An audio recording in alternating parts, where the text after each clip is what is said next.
In the night of Thursday, the Electoral Commission Presiding Officer Bukedea District declared Mary Akol as the winner of the District Chairperson by-election. The winner replaces the deceased Moses Olemkan.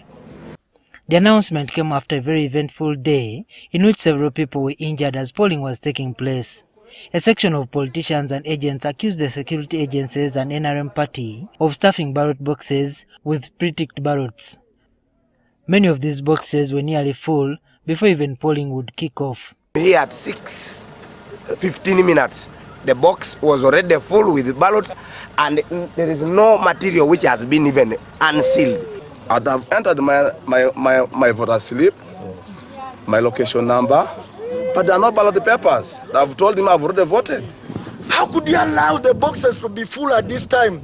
The malpractices are said to be the reason as to why the FDC candidate, Sam Oita-Odeke, was withdrawn from the race. Even journalists who covered the polls were reportedly beaten by security agents. Some of these agents were suspected to be behind ballot stuffing. One guy came and just grabbed my gadgets and took off and gave me a slap.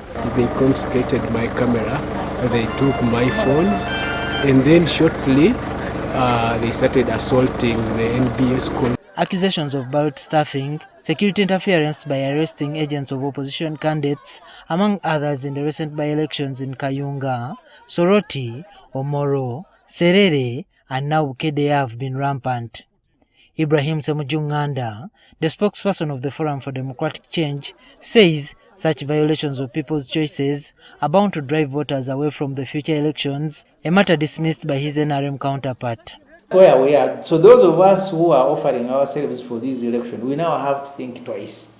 We've entered into a stage where robbery and cheating of elections is going to happen at a polling station when all of you are seeing. If they have any specific proposals or any ideas which they feel can improve the processes of elections, either through adjudication, either through making proper laws, or through civic education, then let them propose them and we see how we can work together to improve the democratic space. Ssemujju accuses the Electoral Commission of playing a supporting role in the malpractices that happened in the by-elections.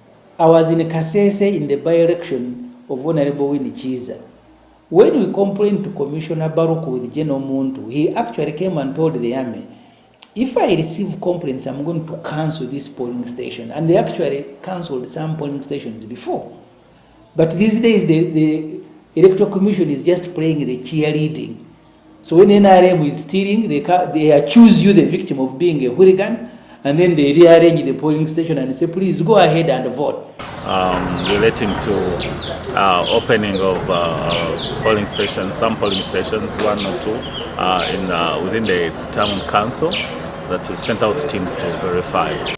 The Kira municipality legislator says that NRM has lost popularity in the polls and has resorted to using violence to claim victory. NRM cannot easily win election like it used to be. They are now going to fix them. I was telling someone in the morning that someone can rob you at night, even at a gunpoint. But then the level of impunity now is that they come broad daylight. By-elections always, the turn-up isn't as good. So whoever maximizes on mobilizing people to turn up for vote definitely takes the day. A section of politicians who have lost elections have run to courts challenging the manner in which they've lost. Some of these petitions have been dismissed by courts on technicality grounds. This has then posed the question among political commentators if one could get justice in courts. Bukedea, NTV.